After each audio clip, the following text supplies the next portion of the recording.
यदा यदा हि धर्मस्य मूर्ति अभय चरणारविंद भक्ति वेदांत स्वामी शिला प्रभुपाद जी के द्वारा शिला प्रभुपाद की जय।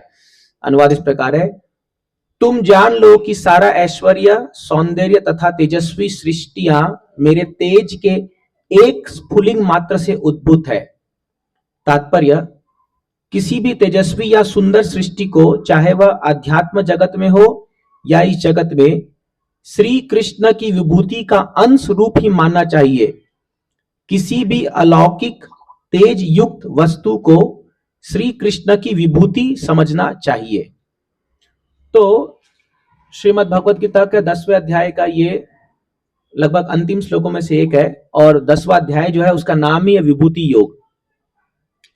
क्योंकि अर्जुन जानना चाहते थे कि भगवान मैं आपको कैसे स्मरण करूं, तो भगवान बार बार बोले मां मनुष्य युद्ध च, मेरा स्मरण करके युद्ध करो, मुझ पर ध्यान करो, मन मना भव मद्भक्तो, मेरा मन को मुझ पे लगाओ। तो अर्जुन पूछता कैसे लगाए, आप तो दिखते नहीं हो। अब अगर मैं आपको बोलूंगा कृष्ण पे मन लगा, आप बोले कहाँ कृष्ण है, कैसे देखा, ठीक है। अभी आप बोले हमने पेंटिंग बना दिया, है कि नहीं है, कोई भी कैसा पेंटिंग बना सकता है, तो कैसे जाने कृष्ण कैसे हैं। तो इस 10वें अध्याय में भगवान अपने सभी विभूति के बारे में बताते हैं। कैसे बताते हैं, जैसे बोलते हैं सबसे इजीएस्ट, आप में से यहाँ कोई ऐसा है जो दिन में पानी नहीं पीता है? सब पीते कि नहीं पीते हम लोग? ऐसा तो कोई यहाँ नहीं होगा जो बोले मैं पानी नहीं पीता। हाँ, निर्जला एकादशी नहीं पीता हम लोग एक दिन, लेकिन बाकी दिन पीते ही हैं। तो भगवान क्या बोलते हैं, रसोहम अपसु कौन्तेया, जो आप पानी पीते हो और उस पानी का जो रस है, पानी का टेस्ट है कि नहीं है? कई लोग बोलते हैं वाटर इज टेस्टलेस, बट अगर टेस्टलेस होगा तो आप पी नहीं पाओगे उसको। तो पानी का भी टेस्ट होता है। और आप देखिए, जब हमें बहुत प्यास लगती है तो पानी ही एक ऐसी चीज है जो उस प्यास को बुझा सकती है। आप ठीक है कोल्ड ड्रिंक वोल्ड ड्रिंक पी लो, वो एक बार आपको शांत कर देगा, लेकिन जो तृष्णा जो बोलते हैं ना, जो प्यास जो रहती है वो पानी ही बुझा सकती है। भगवान क्या बोलते हैं, रसोम अपसु कौन्तेया, मैं पानी का टेस्ट हूं।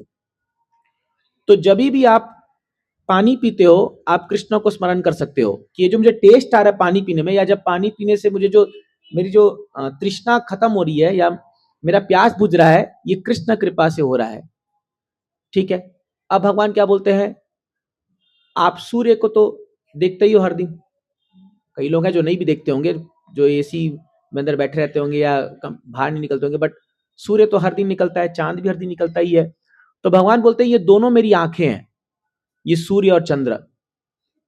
तो ऐसे करके भगवान बोलते हैं कि ये जो दुनिया में जितनी भी वस्तुएं हैं ये मेरा विभूति है।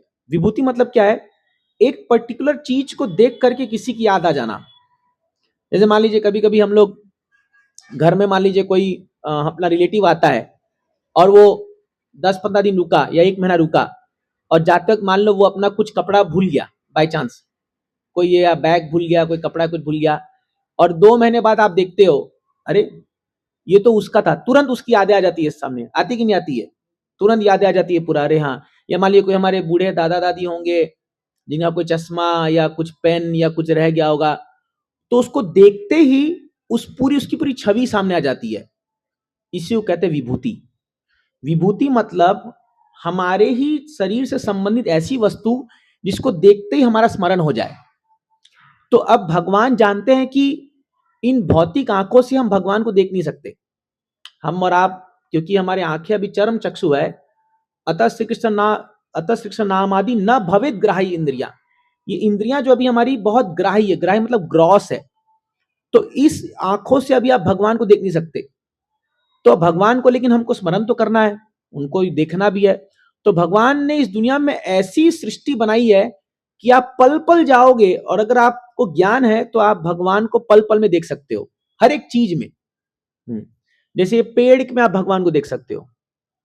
कैसे, इसका एक उदाहरण आपको देता हूं। मैं पहले ही बता चुका हूं ये कोई क्लास में कि एक बार नारद मुनि जा रहे थे और एक ब्राह्मण या सो कॉल्ड ब्राह्मण, जो मतलब केवल नाम के लिए था, मतलब तो थोड़ा मंत्र वंत्र जानता था, बोलना पढ़ना करना, तो मंत्र वंत्र उच्चारण कर रहा था। तो नारद मुनि को पूछा, नारद मुनि कहाँ जा रहे हो? बोला वैकुंठ जा रहा हूं। क्योंकि नारद मुनि को पूरा फ्री वीजा है, वो कहीं भी ट्रैवल कर सकते हैं, उनको कोई रोक टोक नहीं है। वैकुंठ भी जा सकते हैं, धरती पर भी आ सकते हैं, स्वर्ग भी, कहीं भी जा सकते हैं वो, उनको पूरा फ्री है कहीं भी जाना। तो बोले मैं वैकुंठ जा रहा हूँ। बोले क्या करोगे? बोले भगवान से मिलने जा रहा हूँ। तो बोले एक बात पूछो कि ठाकुर जी से पूछो कि मैं कब आऊंगा उनके पास।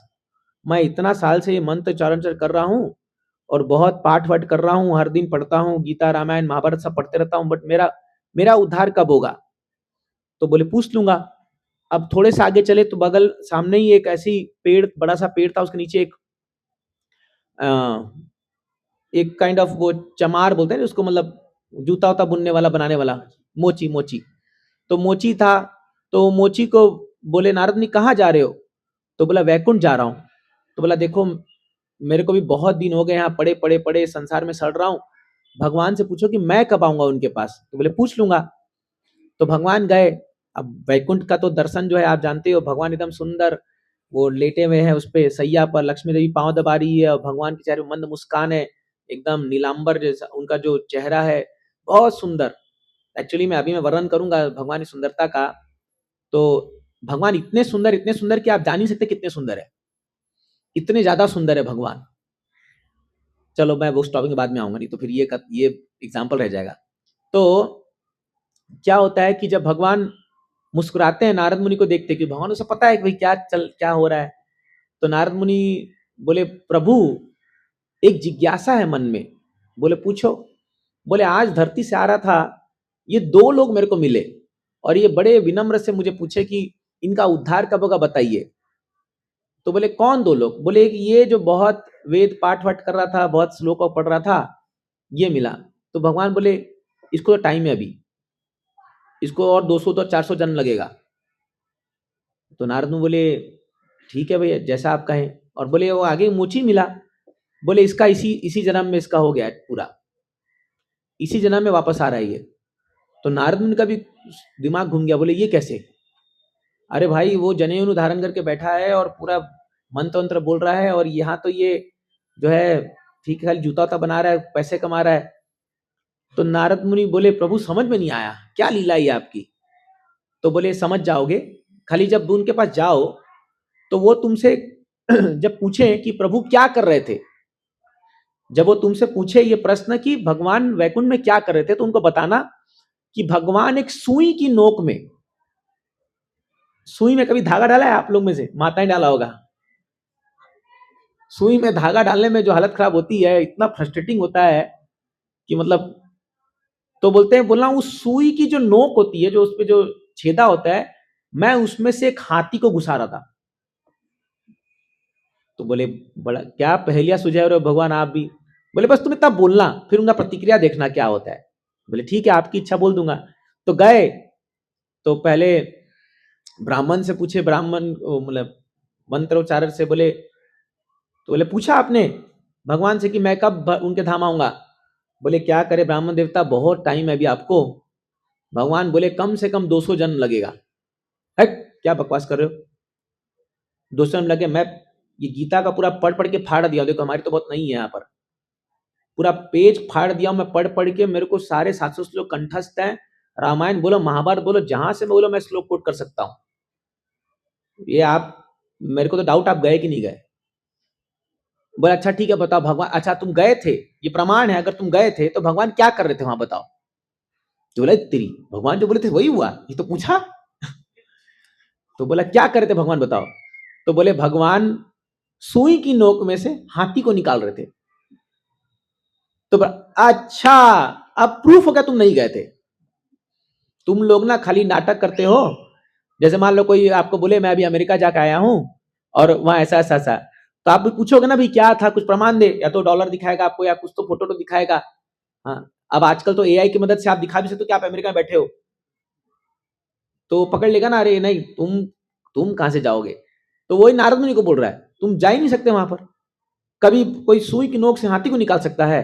बकवास बात कर रहे हो, गए नहीं खाली नाटक में मेरा घर, मैं इसी जन्म जा रहा हूं, मेरे को दरकार नहीं 200 जन्म की। नारद बोला यार गजब आदमी है, एक तो मेरे को पुनने के लिए पूछा, जब पूछ के सच बता रहा हूं तो मेरे पर ही भड़क रहा है। तो फिर नारद बोले ठीक है छोड़ भाई, अब जो होगा तुम्हारे और भगवान में, मेरे को क्या करना। थोड़ा आगे गया तो वहीं वो मोची बैठा था। तो वो अपना जूता में बोला, नारद मुनि क्या हुआ, आप गए थे क्या? बोला हाँ एकदम गया था। तो बोले क्या बोले भगवान, मेरे बारे में क्या बोले बताओ? तो बोले भगवान बोले तुम इसी जन्म उनके धाम जा रहे हो, कॉन्ग्रेचुलेशंस। तो ये पूरा उठ के नाचने लग गया, एकदम नाच रहा है, गा रहा है, भगवान का नाम ले रहा है और एकदम पूरा वहां तो पूरा नृत्य तो करने लग गया एकदम। तो नारद बोले अरे एक मिनट तुमको विश्वास है इस पर कि तुम इसी जन्म जा रहे हो? बोले हाँ पूरा विश्वास है। तो बोला बाय द वे बताओ तो भगवान क्या कर रहे थे वहां पर, मेरे प्रभु क्या कर रहे थे वहां पर? तो बोला ये भी वही प्रश्न पूछा। तो बोले भगवान जो है वो सुई की नोक में से हाथी को निकाल रहे थे। तो बोला वाह वाह वाह वाह वाह, देखो प्रभु क्या नहीं कर सकते, क्या नहीं कर सकते, जो इस दुनिया में असंभव कार्य है वो भगवान कर सकते हैं। तो नारद बोले एक मिनट, इस पर विश्वास है तुमको कि भगवान सुई की नोक में से हाथी को निकाल सकते हैं? बोले विश्वास है, क्या बात बोल रहे हो आप, विश्वास है? ये पेड़ को देखो, इतना बड़ा पेड़, ये तो हाथी से बड़ा है कि नहीं? जब भगवान एक छोटे से बीज में इस पेड़ को घुसोड़ सकते हैं तो हाथी को क्यों नहीं निकाल सकते सुई की नोक से? है कि नहीं है? बात तो सच है कि नहीं? एक छोटे से बीज में जब इतना बड़ा बरगद का पेड़ और इतना बड़ा पेड़ भगवान घुसो सकते हैं, उसके अंदर पूरा कॉम्पैक्ट पैक कर सकते हैं, हाँ, तो भगवान के लिए कौन सी बड़ी बात है ये? नारद बोले अब मैं समझा क्यों भगवान बोल रहे थे कि ये तुम इसी जन्म में आ रहे हो और ये जो मंत्र उच्चारण वाला ब्राह्मण है ये खाली ये 200 जन्म लग गया इसको। तो बात क्या है, ऑफ कोर्स ये एग्जांपल हम देते हैं जब विश्वास की बात आती है। तो अगर आपको विश्वास है कि भगवान अनहोनी को भी होनी कर सकते हैं और होनी को अनहोनी कर सकते हैं, इनमें ताकत है ये, जिसपे कोई विश्वास है उसके लिए कोई बड़ी बात नहीं है, वो पल पल भगवान को देख सकता है। बट जो है संशयात्मा विनश्यति, जो लोग को डाउट है, भगवान खुद गीता में बोलते हैं कि जो लोग को डाउट है मेरे वचनों पर वो कभी मुझे प्राप्त नहीं कर सकते। तो मैं एग्जांपल क्यों देता कि देखिए भगवान की सृष्टि में अगर आप देखोगे हर जगह आपको उनकी मौजूदगी लगेगी, हर जगह, लेकिन वो देखने का नजरिया चाहिए, और वो नजरिया कौन देता है? वो गुरु देते हैं। हम लोग गाते हैं सुबह, जो लोग मंदिर आए हुए उसका मंदिर गुरु पूजा में, चक्षुदान दिलो यही जन्मे जन्मे प्रभु से ही, दिव्य ज्ञान हृदय प्रकाशित। ये गुरु आरती जब होती है, गुरु पूजा होती है, हम ये गीत गाते हैं, चक्षुदान दिलो जय जन्मे जन्मे प्रभु से ही। माई स्पिरिचुअल मास्टर मेरे गुरु महाराज, मेरे गुरु क्यों है? क्योंकि वो मुझे चक्षु दिए हैं, ये दुनिया को देखने की दृष्टि दी है। अभी जो हम लोग के पास आंख है उससे हम खाली ग्राह्य भौतिक चीजें देख पाते हैं, बट आप गुरु के पास जाते हो तो वो आपको कान के माध्यम से आंख देता है। वो एक्चुअली हम लोग जो दुनिया को देखते हैं, जो आध्यात्मिक लोग हैं, वो आंखों से नहीं देखते, वो कानों से देखते हैं, श्रवण करके, क्योंकि हम क्या है शास्त्र को श्रवण करते हैं, और जो गुरु बोलते हैं उनकी बात पे विश्वास रखते हैं, तो उससे क्या होगा, आपको दिव्य ज्ञान आ जाएगा, आपको चक्षु, आपको वो आंख मिल जाती है जिससे आप देख पाते हो। जैसे हम जब स्टार्ट करते प्रार्थना क्या बोलते हैं, ओम अज्ञान तिमिरंधस्य ज्ञानांजन शलाकया चक्षुर उन्मिलितम येन तस्मै श्री गुरुवे नमः। मैं ऐसे गुरु को प्रणाम करता हूं जो मेरे अंधकार रूपी अज्ञानता को दूर कर रहे हैं। ओम अज्ञान तिमिरंधस्य, तिमिर मतलब तमो, तमो मतलब डार्कनेस, इग्नोरेंस, तमो, अंधस्य मैं अंधा था, हाँ तमोगुण के कारण मैं अंधा था और मेरे गुरुदेव ने आकर के उस अज्ञान को मिटाया। ज्ञानांजन शलाकया, ज्ञानांजन मतलब क्या, ज्ञान का अंजन, अंजन मतलब होता है काजल, तो ज्ञान रूपी अंजन काजल को मेरे आंखों में लगा दिया उन्होंने, गुरु ने। चक्षुरुन्मिलितम येन, और फिर मुझे क्या किया, दिव्य चक्षु प्रदान किया। तस्मै श्री गुरुवे नमः, ऐसे गुरु को प्रणाम करता हूं। तो वास्तव में जो जो बोनाफाइड गुरु होते हैं, जो लोग रियल में जो गुरु हैं, वो क्या काम करते हैं, वो अपने शिष्यों के मन से अंधकार को मिटा देते हैं। तो वो जब एक चीज देख रहा है, जैसे अर्जुन जो था पूरे अंधकार में चला गया था, लेकिन भगवान ने उसका अंधकार मिटा दिया। अर्जुन को बोला, अर्जुन तू मूर्खता सी बातें कर रहा है, युद्ध कर, यही तेरा धर्म है और यही तुझे अल्टीमेट गोल की ओर लेके जाएगा। तो यहां पर भगवान क्या कह रहे हैं, अर्जुन इस दुनिया में कोई भी चीज तुम देखते हो, कोई भी चीज तुम समझो वो मेरा अंश है, वो मुझसे ही उद्धृत हुआ है या मुझसे ही प्रकट हुआ है। तो आप देखिए यहां पर ऐश्वर्य की बात की जा रही है। इस दुनिया में प्रमुखतः 6 ऐसे प्रकार के ऐश्वर्य हैं जिनसे हम सब आकर्षित होते हैं। 6 अच्छा, आप मुझे बताइए यहाँ पर आप क्या चीज से आकर्षित होते हैं? कौन से ऐसे व्यक्ति लोग हैं इस दुनिया में जिनको देख करके आप आकर्षित होते हैं? उनकी क्या विशेषताएं या क्या क्वालिटी होती है जिससे आप आकर्षित होते हैं? बताइए क्या करके। हाँ, धनी धनी व्यक्ति के पास हम बहुत अट्रैक्ट होते हैं। हाँ, एक एक करके आता हूँ। धन, कोई व्यक्ति बड़ा धनी है, बड़ा BMW मर्सिडीज कार में आ रहा है या बड़ा बिल्डिंग है, बड़ा फ्लैट है, हमारे एक आकर्षण है, भाई ये बहुत पैसा है इसके पास, वो सूट बैट पहना होगा तो एक लगता है हाँ भाई, तो हम आकर्षित होते हैं एक बार। करेक्ट। नेक्स्ट क्या बोला मुझे आपने?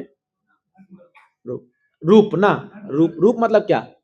सुंदरता, सुंदरता। कोई सुंदर वस्तु का आप देख लो तो एक मन आकर्षित होता है, 100% होगा, नहीं तो इतने बिलबोर्ड क्यों कमाते पैसा इतना? हाँ, क्यों इतने ये फोटो लगा के रखे लोग? सुंदरता ना, दिखाने के, अट्रैक्शन करने के, जिसका कोई लेना देना नहीं है, जिसका कोई लेना देना। मान लीजिए अभी एक मैन का, मान लीजिए ये दाढ़ी बनाने वाला रेजर ब्लेड देखोगे, रेजर ब्लेड, उसको एक सुंदर स्त्री लेके खड़ी हुई है वहां पर, क्या कनेक्शन है दोनों का? वो तो यूज थोड़ी कर रही है उसको, लेकिन बोल रही है इसको खरीदो तुम, जबकि उसको कोई काम का नहीं है वो, लेकिन उसको खड़ा कर रखा है। आप देखो, और आपको पता है ये ट्रैफिक सिग्नल के पीछे या जो प्रोमिनेंट लोकेशन ज्यादा पैसा लगता है उसका, क्यों? आकर्षित करते हैं वो। जब लोग जाते हैं, आप देखो अभी खासकर पूना लोनावाला में जाओगे, जब वहां पर आप देखो एकदम बंगला होगा वहां पर, एक लड़का खड़े होंगे हाथ में, माई ड्रीम होम, मेरा सपनों का घर।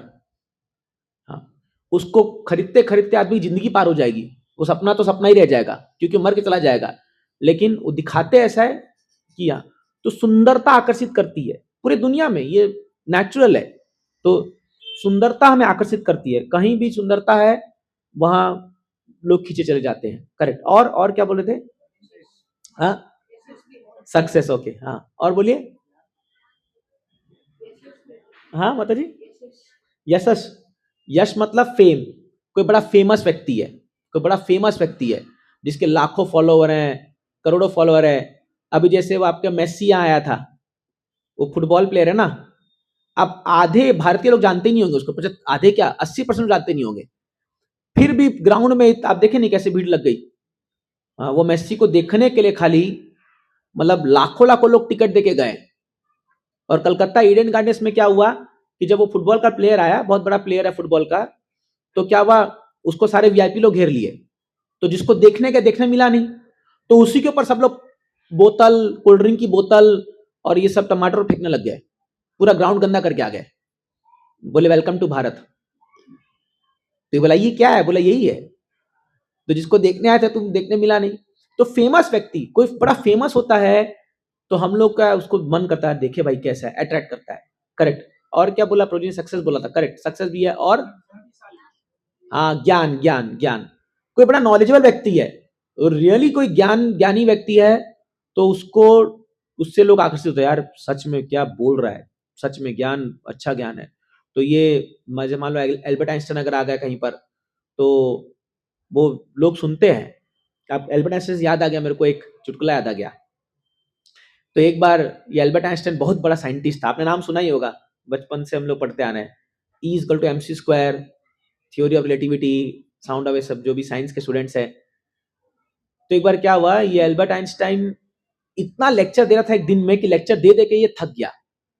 ठीक है, तो एक बार इसका ड्राइवर, अब ये जब भी जाता था कोई लेक्चर देने के लिए तो अब अपना गाड़ी में प्रिपेयर करता था, तो इसका ड्राइवर बार बार सुनता था, बार बार सुनता था इसके मुंह से वो सेम थ्योरी, सेम चीजें, कई बार ऐसा हो चुका था।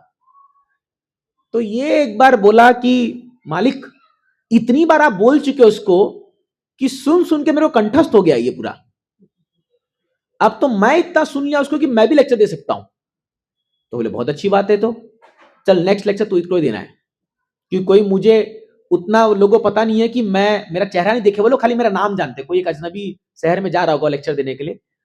तो बोला नेक्स्ट तू चल जाना और मैं पीछे बैठूंगा। तो सर आप मजाक कर रहे क्या? बोला मैं मजाक नहीं, मैं सीरियस हूं, मैं पक गया हूं लेक्चर दे दे करके, अब तेरे को ही देना है। तो ये जाते हैं, वहां बड़ा हॉल में सब भरे पड़े हैं, ऐसे लोग बैठे हुए हैं, और वो बोलते हैं, so we are warmly welcome the greatest scientist of this world Albert Einstein. तो वहां से ड्राइवर निकल के आता है, वो भी कोट पैंट पहना हुआ है, इसका ड्राइवर है, और ये जाके पीछे कहीं रो में बैठ जाता है। ऐसा ड्राइवर आता है, इसका सम्मान होता है, सब होता है, और इसको हुबहू याद है क्या बोलना है, पूरा इसको रटा हुआ है एकदम। तो स्टार्ट करता है पूरा धका धका 45 मिनट पूरा लेक्चर झाड़ देता है ये। सब ताली मारते हैं, सब ताली मारते हैं, वाह वाह क्या बोला क्या बोला क्या बोला। उसका थोड़ी बोला, तो सुन रखा है, पूरा रटा हुआ है। तो फिर सामने से आता है, excuse me sir, I have a question. तब इसका थोड़ा पसीना शुरू होता है, यार ये तो नहीं था प्रोग्राम में, ये क्वेश्चन की बात तो सर ने बताया नहीं था, मेरे को तो खाली लेक्चर बोलना था। तो फिर अब क्या करे, इतना सभा है, तो बोला यस प्लीज बोलिए।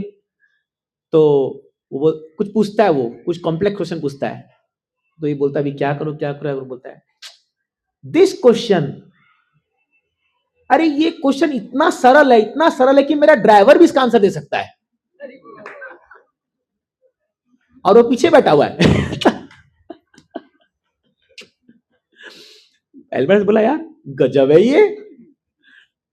तो देखिए, अगर किसी व्यक्ति का आपको सीक्रेट जानना है ना, उसके ड्राइवर को पकड़िए, समझ रहा, उसका ड्राइवर जानता है। मैं कई लोग हैं, इसलिए हमारे मंदिर में कौन क्या करता है उसके ड्राइवर को पकड़ो, वो सब बता देगा। अरे प्रभु जी मुझे सब पता है, मतलब मैं सुना है ऐसे। तो ड्राइवर लोग जो है वो सब जानते हैं कि वो सब सुन रहे हैं, इसे बदलते रहना चाहिए, वो अच्छा है। एनीहाउ जोक्स अपार्ट, तो कोई फेमस है या ज्ञानवान है तो बड़ा आकर्षित हो जाता है। और क्या बोला था आपने? हाँ शक्तिशाली बोला, पढ़ के बता रहे हो? अच्छा, बलशाली, बहुत ताकत है किसी के अंदर, द ग्रेट खली, हाँ इतना शक्तिशाली है, तो लोग आकर्षित होते हैं शक्तिशाली में। और आखिरी है वैराग्य। कोई बड़ा वैरागी व्यक्ति आ जाएगा तो भी लोग देखने जाते हैं। कोई बड़ा वैरागी व्यक्ति अगर आ जाए, तो जैसे कोई मान लो कहीं बैठ के तपस्या कर रहा है 10 साल से, कुछ खाया पिया नहीं है, सब देखने जाते हैं। जाते कि नहीं जाते उसको, कि भैया 10 साल से खाया नहीं है कुछ। या अभी ये कुंभ मेला में लोग इतना क्यों जाते हैं, क्या पता कोई बाबा दिख जाए ऐसा पानी पे चलने वाला, या 50 साल बाद उतर के आया होगा हिमालय से, तो वैरागी भी पसंद आते हैं। तो इन जनरल आप देखोगे ये 6 ऐसे गुण हैं पूरे दुनिया में, जिन 6 गुणों से व्यक्ति आकर्षित होता है। तो ये स्वाभाविक है, क्यों? क्योंकि शास्त्र कहता है ऐश्वर्य से यशस श्रिय ज्ञान वैराग्य इतिंगना, 6 ये ऑपुलेंस है। तो क्या क्या है? स्ट्रेंथ, मतलब सीक्वेंस में जाएंगे तो स्ट्रेंथ मतलब शक्तिशाली, देन ब्यूटी सुंदरता, नॉलेज ज्ञान, देन वेल्थ धन, देन फेम यश मतलब उसकी कीर्ति, और लास्ट में है रिनंसिएशन वैराग्य। ये 6 ऐसे गुण हैं जिससे इन जनरल हर व्यक्ति आकर्षित होता है। अब क्यों आकर्षित होता है, इसका कारण है। चलिए इसमें फिर से आऊंगा, मैं आपको बताता हूं। अब मुझे बताइए, इस दुनिया में आप देखते हो कोई व्यक्ति बड़ा धनी है मान लो, बट क्या जरूरी है कि वो सुंदर हो? कोई जरूरी है? आप देखते हो बड़े बड़े धनी लोग हैं, लेकिन देखने में एकदम मतलब एकदम कैसे लगते हैं, अजीब से। कोई व्यक्ति अगर बड़ा धनी है तो जरूरी कि वो बड़ा शक्तिशाली भी हो, या उसके पास ज्ञान भी हो। कई बार लोगों का धन ऐसे ही आ जाता है। या मान लीजिए कोई व्यक्ति सुंदर है बट उसका धन भी नहीं हो सकता है। जरूरी नहीं है कि हर सुंदर व्यक्ति का धन है। तो आप देखोगे इन 6 गुण में से कोई एक गुण किसी के पास हो सकता है, और वो भी थोड़ा, वो भी कम। अब चलो मान लो कोई बोलता है मैं धनी हूं, बट तुम कितने धनी हो? तुम लखपति हो सकते हो, करोड़पति हो सकते हो, अरबपति हो सकते हो, खरबपति हो सकते हो। क्या कोई बोल सकता है दुनिया का सारा धन मेरे पास है? कोई नहीं बोल सकता, ये कोई भी नहीं बोल सकता। या कोई बोल सकता है दुनिया में सबसे सुंदर मैं ही हूं? कोई बोल सकता है? नहीं बोल सकता। हर साल मिस वर्ल्ड बनते हैं, हर साल चेंज होते हैं, मिस वर्ल्ड मिस यूनिवर्स होते कि नहीं होते? आज आप अभी आपके जब 30 साल पहले की जो सुंदर हीरोइन लोग थी बॉलीवुड की, आज वो लोग के जाके देखो चेहरा, उल्टी कर दोगे। जाके देखो, पूरे झुर्रियां पड़ रखी है एकदम, कैसे अजीब से दिख रहे हैं वो लोग। और अगर वास्तव में चेहरा देख लो तो भी उल्टी कर दोगे, क्योंकि आप तो पर्दे में चेहरा देख रहे हो। कई लोग ऐसा इतना मेकअप ले पाप लेके लोग सुंदर बनाते हैं। तो पॉइंट ये है कि सुंदरता भी टिकती नहीं है। तो ये जो 6 गुण से हम आकर्षित हो रहे हैं, पहली बात ना तो ये पूर्ण रूप से किसी व्यक्ति के अंदर हो सकती है, और दूसरी बात ना तो स्थायी है, ये टिकता नहीं है। कोई भी गुण आप देखो टिकता नहीं है। एक आदमी होगा जो बहुत फेमस होगा, रातों रात उसको नाम बर्बाद कर सकता है। हो सकता है नहीं हो सकता? रातों रात पेपर में एक खबर आई, उसके शेयर मार्केट दाम गिर जाएंगे, पूरा उसका वैल्यू गिर जाता है। देखिए ये है भौतिक संसार, यहां पर कोई भी चीज स्थायी नहीं रह सकती है। लेकिन एक ऐसा व्यक्ति है जिसके अंदर ये छह गुण संपूर्ण मात्रा में है और स्थायी रूप से है। कौन है वो? भगवान कृष्ण। भगवान कृष्ण ऐसे हैं, आप इवन सारे देवताओं को पकड़े देख लो, सारे देवी देवता जितने भी, माने जितने भी इंसान या मनुष्य या दानव दैत्य या देवता या भगवान के नाम संपर्क में आए होंगे, उनको चलो अभी कटघरे में खड़ा करके देख लो, और आप भगवान कृष्ण को कटघरे में खड़ा करके देखो। हम कर नहीं सकते, लेकिन फिर भी एनालाइज करके देखो, ये छह गुण जिनके अंदर संपूर्ण मात्रा में है और स्थायी रूप से है, उसको भगवान बोल सकते हैं हम लोग। भगवान, भगा मतलब ऑपुलेंस, ये जो है ऐश्वर्य, और वान मतलब जिसके पास होता है। जैसे हम क्या बोलते हैं? धनवान, ज्ञानवान। वान मतलब जिसके पास वो है। तो आप भगवान उसी व्यक्ति को बोल सकते हो जिसके पास ये छह गुण पूर्ण मात्रा में मौजूद है। अदरवाइज आप भगवान नहीं बोल सकते किसी को। अभी क्या है, भारत में हम किसी को भगवान बना देते उठा करके, ऐसा नहीं होता है। तो अभी चलो देखते हैं कृष्ण के पास क्या ये है कि नहीं है। चलिए एक एक के बारे में गिनते हैं। मैंने पहले कहा स्ट्रेंथ। भगवान के पास सारी ताकत है इस दुनिया की। आप मानते कि नहीं मानते? मानते हैं? कैसे भगवान ने प्रूफ किया उसको अपनी लीला में? गिरिधारी, गोवर्धन पर्वत। भगवान, आप ये मत सोचिए कि भगवान को गोवर्धन उठाने में कोई बड़ा एंडेवर लगा, ये लगा। जब भगवान ने गोवर्धन उठाया था तो वो एक मशरूम से भी हल्का उनको लग रहा था। तो ये सारे व्रजवासी जो जाकर बोले, कान्हा तुम नहीं उठा पाओगे अकेले, हमको मदद करना पड़ेगा। तो ये सारे जो ब्रजवासी अपने लकड़ी जो जाके उठा, क्योंकि भगवान का हाइट कितना होगा, अभी 7 साल की उम्र थी, भगवान छोटे से हाइट से थे, भगवान उठा रखे हैं। तो वो सारे लोग लकड़ी लाके लगा दी, एकदम पूरा गोवर्धन को कवर करने का प्रयास किए। तो बोले, कान्हा तुम छोड़ दो, हम संभाल लेंगे। तो बोले, आप लोग सब कितने प्यारे हो, कितना ख्याल रखते हो मेरा, ठीक है मैं छोड़ देता हूं। अंगुली नीचे कर दिया, ले धम से तूने, ए पकड़ पकड़, संभाल संभाल, गिरने लग रहा है। तो उसको फिर भगवान बोले, मैं क्या करूं? आप लोग बोले, नहीं भाई तू ही पकड़ रख, हमारे बस बात नहीं है। सोचिए आप, जो गोवर्धन पर्वत आज आप परिक्रमा करते हो वो 21 किलोमीटर आज है, 5000 साल बाद, इतना लुप्त होने के बाद उसको 6 घंटा खाली परिक्रमा करने में लगता है, वो भी फास्ट चलोगे तो। और उस समय तो बोलते कितना बड़ा था वो और कितना विस्तृत था। उसको भगवान 7 दिन 7 रात बिना कोई मतलब एंडेवर किया, ऐसा कुछ करके ना आराम से उठा कर रखे, बांसुरी बजा रहे हैं। क्या ताकत होगा, आप सोचो क्या ताकत होगा। कोई व्यक्ति अगर आपने को भगवान बोलता है तो उसको बोलो ये टेबल को उठा के दिखा दे, वो 7 मिनट के लिए, खाली उंगली पर 7 मिनट के लिए। जो भी व्यक्ति बोल रहा है दुनिया में कि मैं भगवान हूं, जो भी सोकल्ड गुरु हो, बाबा हो, जो भी बोल रहा है कि मैं भगवान बन चुका हूं, उसको बोलो आप इधर आइए। प्रभुपाद जी बोलते थे ऐसा, ये टेबल को 7 मिनट के लिए उठा के दिखा दो खाली अपनी उंगली पर। चलो उंगली छोड़ो, हाथ और रखो, हाथ में उठा के दिखा दो, उसकी नानी याद आ जाएगी। और वो बोल रहा है मैं भगवान हूं। ये भगवान का स्ट्रेंथ है। अरे गोवर्धन क्या, भगवान पूरे ब्रह्मांड को अपने एक ममा अंश तेजो, एक चुटकी उंगली पर भगवान धारण कर सकते हैं। आपको पता है अनंत शेष के फन के ऊपर ये पूरा ब्रह्मांड समाया हुआ है, और वो एक डॉट के समान है, उसके ऊपर एक डॉट, एक चींटी के समान लगता है उनको। ये भगवान की ताकत है। तो क्या है भगवान के लिए ये स्ट्रेंथ? इनफैक्ट सारी स्ट्रेंथ जो हमारे अंदर है वो भगवान का ही दिया हुआ है। अगर भगवान जाएंगे 1 मिनट में हमको पैरालिसिस अटैक होगा और सारा हम लोग लूले लंगड़े बन सकते हैं। हम लोग हो सकता है, नहीं हो सकता? ये हो सकता है। तो इसीलिए भगवान, जब कृष्ण, हालांकि जब हम कृष्ण की बात करते हैं तो लोग जनरली सोचते हैं कि भगवान तो एकदम मास। अब देखो यही तो भगवान की भगवत्ता है, एक तरफ इतना भयंकर स्ट्रेंथ और एक तरफ इतना कोमल है, इतने कोमल है कि जब भगवान के चरण जब जाते हैं वृंदावन में चलते हैं तो गोपियों को डर लगता है कि हाय रे हाय, ये इतना पत्थर कंकड़ीला ये रास्ता है जंगल में, भगवान को चुभ जाएगा पांव में। तो इसलिए माँ यशोदा बोलती है कि बेटा तेरे लिए मैं जूती बना देती हूँ, गोपाष्टमी के दिन लीला हुई थी वाली। तो भगवान बोलते हैं, माँ अगर मेरे लिए जूती बनाओगी तो तुमको मेरी 9 लाख गाय के लिए बनाना पड़ेगा। तो बोला, अरे बाप रे, तो फैक्ट्री खोलना पड़ेगा जूता का।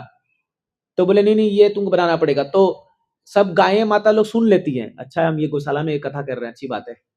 तो सारी गाय माता सुन लेती है कि कल भगवान जाने वाले हैं जंगल पे चढ़ने के लिए, और उनको जूती मना कर रहे पहनने से। तो ऐसा बताते हैं कि रातों रात ये लोग अब कैसे जाते पता नहीं नंद महाराज के उस गौशाला से, और पूरे व्रज को अपने खुरों से ठोक ठोक के पूरा चूरा चूरा जॉनसन पाउडर बना देते हैं। तो बेबी पाउडर जो होता है ना, इतना मुलायम होता है, वैसा बना देते हैं। इसलिए व्रजरज इतना कोमल है। आज भी आप जाके देखो, आप लोटपोट हो सकते हो उसमें। और व्रजरज की खासियत है, वो आपको कपड़े में लगता नहीं है, कितना भी आप लगा लो वो अपने आप निकल जाता है। तो व्रजरज क्यों ऐसा है? अब उसमें भी जब भगवान चल रहे हैं तो गोपियां को लगता है कि भगवान के पांव में चुभ रहा होगा, इतने कोमल उनका हाथ है, उनका जो इतना मुलायम है भगवान का हाथ, इतना मुलायम है कि एक बार प्रभु रामचंद्र जब जा रहे थे जंगल में, तो सीता मैया को बोले, देखो तुमको जंगल का अनुभव नहीं है, मेरे को अनुभव है, क्योंकि मैं पहले भी विश्वामित्र मुनि के साथ जा चुका हूं जंगल में, मेरे को एक्सपीरियंस है, तुमको एक्सपीरियंस नहीं है, तुम तो राजकन्या हो, तुम तो कभी नीचे फर्श में पाँव नहीं रखी होगी। तो सीता मैया बोली कि अरे, अब तुम जहां, अगर आप चप्पल नहीं पहनोगे तो मैं कैसे पहनूंगी, मैं आपकी अर्धांगिनी हूं, मैं आपकी पत्नी हूं। तो बोले, देखो मेरे बात मान जाओ, हमको एक्सपीरियंस, तुमको एक्सपीरियंस नहीं है।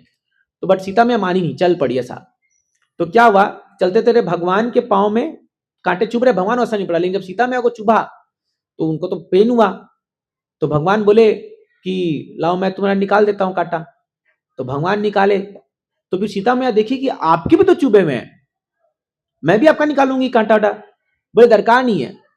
तो जब सीता मैया भगवान का पाँव पकड़ती है हाथ में, और जब कांटा निकाल रही होती है, और वो टच करती है जब भगवान के पाँव को, पहले भी कर, लेकिन बोलती, बाप रे बाप, इतना मुलायम पाँव है आपका इतना मुलायम पाँव, और आप कैसे सह रहे हो इसको? तो भगवान अंदर बोलेंगे, यार इतना सह रहा हूं दुनिया में सबको, ये क्या है?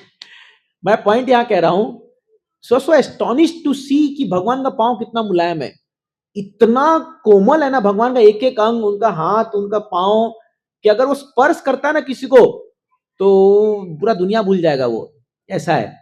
तो हम लोग क्या बात कर रहे थे? हाँ, भगवान की ताकत।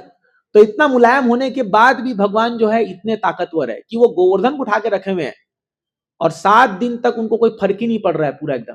इनफैक्ट ऐसा बोलते हैं, क्योंकि भगवान की उंगली का गोवर्धन को टच हो रखा था, ऊपर से इंद्र पूरा वज्रपात कर रहा है, इंद्र के पास सबसे बड़े बड़े थंडरबोल्ट सब है, लेकिन गोवर्धन को फील ही नहीं हो रहा, क्योंकि नीचे से क्या टच हो रखा है, भगवान का हाथ टच हो रखा है। इसीलिए दुनिया में आप पर ऊपर से कितना भी अंगारे बरस रहे हो, पूरा लोग त्राई त्राई कर रखे हो, अंदर से भगवान का स्पर्श है ना, कोई फर्क नहीं पड़ेगा। ये इसका एग्जाम्पल है। अगर आपको, आपके हृदय में आपको भगवान का स्पर्श है, भगवान का ज्ञान है, भगवान का अनुभव है, ऊपर से जो भी आन दो आप सह जाओगे। और जो अंदर से खोखला पड़ा हुआ है, उसको एक पत्थर पड़ा या एक गाली पड़ी, वो तस मस हो जाता है। समझ रहे हो ना? तो ये गोवर्धन एग्जाम्पल हम लोग सीखते हैं, क्योंकि नीचे से भगवान टच कर रखे हैं, एक खाली उंगली का अग्र भाग बोलते हैं, खाली ये टच हो रखा है गोवर्धन को, उसको कोई पूरा सह गया इंद्र का सारा, इंद्र का टंकी खाली हो गया, लेकिन गोवर्धन वहां जो कहते हो खड़ा हुआ था। ये भगवान का स्ट्रेंथ है। नेक्स्ट है भगवान का ब्यूटी। अब क्या बोले सुंदरता भगवान के बारे में। कंदर्प कोटि कमनीय विशेष शोभम गोविंद नमादि पुरुषम तमहम भजामि। इतने सुंदर है भगवान, इतने सुंदर है कि आप कल्पना से बाहर है। मन अपन भगवान का कोई भी कलर सोच ले, जैसे आप देखते हो कई बार आप हमारे इस्कॉन में आते हो तो कई बार भगवान काले रंग के होते हैं, कई बार गोरे रंग के होते हैं, कहीं आप जाओगे तो भगवान को नीलांबर कहा गया है। ऐसा क्यों? क्योंकि ये महान भक्त अपने अपने अनुभव से जिस रूप पे भगवान को देखे हैं उन्होंने वर्णित कर दिया है कि भगवान श्यामल वर्ण के हैं। अच्छा, कई बार लिखा है भगवान मेघ श्याम, सुना है नाम आपने, मेघ श्याम, कि भगवान काले बादल के समान है जब वर्षा होती है। अच्छा, आपने देखा काला बादल कैसा होता है? देखा है कि नहीं आप लोग ने? कैसा दिखता है? बड़ा घटिया दिखता है। उतना सुंदर कहां? आपको सुंदर लगता है काला बादल? मुझे तो नहीं लगता पर्सनली, पता नहीं, बट मेक सम क्यों बोल रहे हैं? क्योंकि इन द सेंस मेरा पर्सनल बता रहा हूं ये आपको, क्योंकि वो जब उपमा लिख रहे थे, वो भगवान को जिस कलर में देखे होंगे, उनको कलर नहीं मिला होगा कोई लिखते वक्त, तो उन्होंने मेघ श्याम को देखकर लिखा कि भैया ये तो ऐसे कलर के हैं, दिख रहे थे भगवान। लेकिन वो अभी अपने को काला बादल आने से क्या है, बड़ा अजीब लगता है, पूरा काला बादल आ गया, पूरा अंधेरा छा गया, बट जब वो भगवान की तुलना करे तो उनके हिसाब से, अब कहीं पर भगवान को लिखा गया नीलमणि, सुना ना नीलमणि नाम, तो फिर ये कैसे कॉन्ट्राडिक्ट हो गया? अभी एक तरफ काला बादल बोल रहे हो, एक तरफ बोल रहे हो नीलमणि के समान है, तो नीले कहां से हो गए? क्योंकि जब वो भक्त भगवान को देखा या अनुभव किया, तो उसको भगवान ने कलर उपमा लिखने में क्या आया? नीलमणि के समान। कई जगह आपने कहा नमो पंकज नाभाया पंकज मालिने, कि भगवान का चेहरा कमल के फूल के समान है, सुना है आपने? कमल का फूल है। तो समझिए इस दुनिया में जितनी भी उपमा है, जितने भी कलर है, वो भगवान को हम अर्पित कर सकते हैं, क्योंकि भगवान का जो कलर वास्तव में है वो इस दुनिया का नहीं है, वो आरजीबी के अंदर नहीं आता है। रेड ग्रीन, क्या रेड ग्रीन ब्लू बोलते हैं ना, जो भी तीन कलर, जो प्राइमरी कलर होते हैं, तीन प्राइमरी कलर, तो उसके अंदर नहीं है भगवान का कलर। भगवान का शरीर का कलर ना नीला है, ना पीला है, ना काला है, वो इससे परे है, क्योंकि भगवान का शरीर ही दिव्य है। लेकिन हम कोई ना कोई तो उपमा इमेजिन करने के लिए तो बताना पड़ेगा ना, तो ऐसा बताया गया है। इनफैक्ट भगवान का शरीर का कलर इतना सुंदर है, कोई व्यक्ति अगर एक बार देख ले उनको, एक बार देख ले, तो उसके मन में इस दुनिया की कोई भौतिक वस्तु घुस नहीं सकती है, कोई घुस नहीं सकती है। मैं बार बार ये कथा कहता हूं, लेकिन मैं फिर से कहना चाहता हूं इसको, कि एक बार जो है संत सूरदास जी, जो बड़े महान महान भगवान के गीत लिखे हुए हैं, बड़े महान गीत लिखते हैं, तो वो जब वृंदावन जाते थे बांके बिहारी का दर्शन करने के लिए, तो अंधे थे, पूरे अंधे थे, तो वहां पर कुछ लोग बैठ करके उपहास करते थे उनके बारे में, बोलते थे, ए अंधा, क्या देखने आ गया भगवान को, तू क्या देखेगा भगवान को यहाँ पर? तो बोला, मैं थोड़ी देखने आ रहा हूं भगवान को, भगवान तो मेरे को देख रहे हैं ना, मैं देखू ना देखू फर्क नहीं पड़ता, भगवान तो मेरे को देख रहे हैं। बट इंटरेस्टिंगली जब भी वो जाते थे तो वो बताते थे कि आज भगवान कौन से कलर का कपड़ा पहने हैं, पता नहीं कैसे उनको महसूस आता था। जैसे आते थे मंदिर में और बोलते थे आज भगवान नीला कपड़ा का पहने हैं, या पीला है, आज ये है, और उस पर पद लिखते थे कि कितने सुंदर दिख रहे हैं भगवान इस कपड़े में, पद तुरंत इंस्टेंट लिख के तरह गाते थे ऐसा। तो एक बार ये पुजारी लोग बोले कि ये आदमी सही में अंधा है कि ये क्या नाटक कर रहा है, या इसको कोई बता देते जाकर कि कपड़ा कौन सा पहने। तो बोले, हम भगवान को एक काम करेंगे, आज का टेस्टिंग लेते हैं। तो वाए सूरदास जी, तो ये लोग बोले आज कपड़ा ही नहीं पहनाते भगवान को, कुछ कपड़ा मत पहनाओ और इनको हाथ दो, और पूछते कि क्या भगवान कैसे दिख रहे हैं। तो जब आए तो कोई कपड़ा नहीं पहने, और सब वेट कर अभी क्या बोलेंगे, अभी क्या पद गाएंगे। तो एक पद गाते जो मुझे तो याद नहीं है वो पद, लेकिन उसका मतलब क्या बोलते हैं, हे भगवान क्या गुणगान करूं मैं आपका, अरे आप इतने सुंदर हो, इतने सुंदर हो कि आपको कोई वस्त्र की दरकार ही नहीं है सुंदरता के लिए, ऐसा गा दिया उन्होंने। क्या दरकार आपको वस्त्र की, आपका शरीर सच्चिदानंद रूप है, इतना सुंदर है कि कोई वस्त्र की दरकार नहीं आपको। जैसी बोला ये सब चरणों में आके पड़ गए, बोले बाबा माफ कर दो रे बाबा, तुम कोई साधारण व्यक्ति नहीं हो, तुम दिव्य व्यक्ति हो। यही सूरदास जी एक बार जा रहे थे गीत गाते गाते, जब गाते थे गीत ना बहुत सुंदर है, ये गोवर्धन में ना एक चंद्र सरोवर है, एक चंद्र सरोवर है जहां पर भगवान कृष्ण की रासलीला होती है, वहीं इनका समाधि है, बहुत सुंदर स्थान है वो। परिक्रमा जनरल परिक्रमा में नहीं आता, थोड़ा सा घूम के जाओगे 2 किलोमीटर आगे अंदर जाना पड़ता है, गांव में आता है, ये बहुत सुंदर स्थान है। तो एक बार ये वहां पर चलते चलते गीत गा रहे थे, और राधा रानी इतना प्रभावित हो गई गीत से, सुनते सुनते सुनते कि राधा रानी एकदम मदमस्त होकर के इनके पीछे चल रही है, चल रहे हैं, गा रहे हैं, राधा रानी पीछे पीछे चल रही है एकदम। अब होने क्या लगा, राधा रानी के पांव में झुंझुनू था, तो इनको डिस्टर्ब हो रहा था। जैसे आज सुबह मुझे याद है कि आज सुबह जब करा था ना, तो वो एक माता जी घुंघरू पहन करके आई और परिक्रमा करी थी वो अपना मंदिर का। अब छन छन, हम लोग हरे कृष्ण करेंगे, छन छन छन, मेरा तो मन हुआ अभी उठ के इसको डांटू, निकलो यार, लेकिन फिर मैं बोला कंट्रोल करो यार, क्या पता भी किस भाव से आई होगी, कौन है पता नहीं, जो भी है नहीं आओ, छन छन छन छन छन छन आवाज हो रहा था। मुझे याद आ गया। तो सूरदास जी ऐसी गीत गा रहे हैं, ये राधा रानी चल रही है, छन छन छन छन छन आवाज आ रहा है। अब सूरदास जी तो अपने भाव में, पर उनको आवाज डिस्टर्ब कर रहा है, तो पीछे मुड़े, बोले कौन है? तो राधा रानी पूरी स्तब्ध हो गई, बोली अभी इसको बोल दूंगी तो ये बंद कर देगा गाना, और मेरे को नहीं चाहिए, मेरे को सुनना है। और तो बोले क्यों डिस्टर्ब कर रहे हो? तो वो बोली बाबा मैं हूं, मैं एक गोपी हूं, यहाँ ब्रजवासी हूं। तो बोले क्या है? बोले कुछ नहीं, बस आप चल रहे हो मैं भी चल रही हूँ रास्ते में। बोले तुम्हारा घुंघरू की आवाज से मेरे को बहुत डिस्टर्ब हो रहा है, मैं अपना गीत नहीं गा पा रहा हूँ। मैं लाओ घुंघरू दो मेरे को, इधर दो। तो तुरंत निकाल करके दे दी सूरदास जी को, बोले ले आप ले लीजिए। और राधा ने सोची कम से कम भी गाएगा तो सही, तो वो घुंघरू लेकर के फिर गा रहे जा रहे हैं, ऐसा जाए जा रहे हैं। अब कई समय बीतता गया, गा रहे ये पूरा मदमस्त राधा नहीं हो गया, बट इनको अपने ससुराल जाना है, जटिला कुटिला है, इनको ये सही याद आता है, अरे बाबा मैं तो पूरा पागल हो रखी हूँ ये गीत के पीछे, और वहां पूरा बैंड बज जाएगा मेरा भी।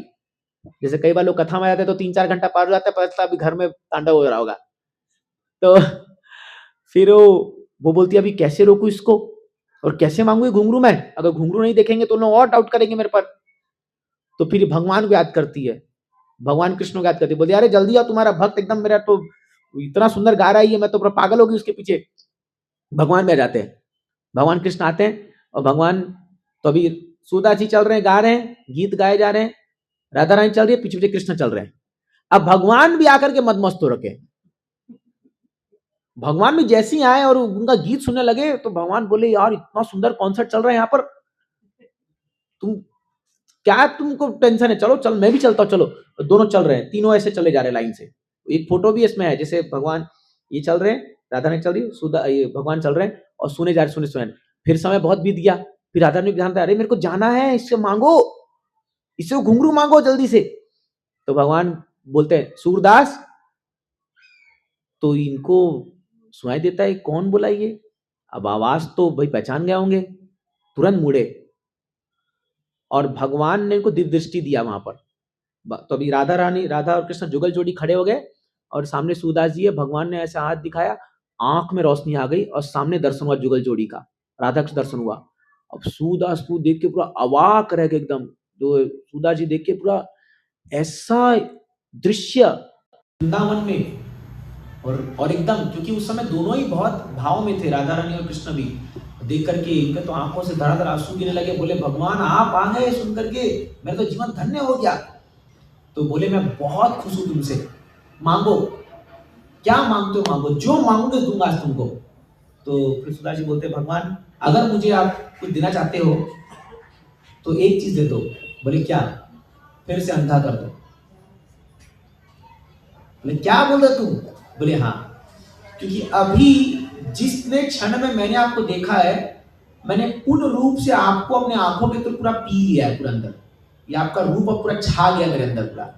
अब मेरे को दुनिया में कुछ देखने की दरकार नहीं है, अब मैं I don't want to see anything else, मुझे और कुछ नहीं देखना, क्योंकि अगर मेरे को डर है कि मैं कोई और चीज देख लिया और भूल से अगर वो छवि मेरे अंदर आ गई तो ये छवि चला जाएगा, मुझे कुछ नहीं देखना, मुझे अंधा कर दो। एक्चुअली ये होता है, वंस यू सी कृष्णा, अगर एक बार आप कृष्णा को देख लिया ना दुनिया में, देन आपको कुछ पसंद ही नहीं आएगा दुनिया में। इसीलिए एक गोविंद लीलामृत में आती है, एक रूप गोस्वामी एक पद्यावली में एक श्लोक लिखते हैं, जिसमें वो लिखते हैं एक सखी दूसरे सखी से बात कर रही है कि अरे ओ सखी, अगर तेरे मन में बहुत सारी भौतिक इच्छा है तो कभी वृंदावन मत जाना। तो बोले क्यों ना जाऊं? बोले चल ठीक है, भूल से कोई पकड़ के तेरे को यात्रा में ले गया, कार्तिक यात्रा में वृंदावन, तो भूल से भी केसी घाट मत जाना। तो बोले क्यों?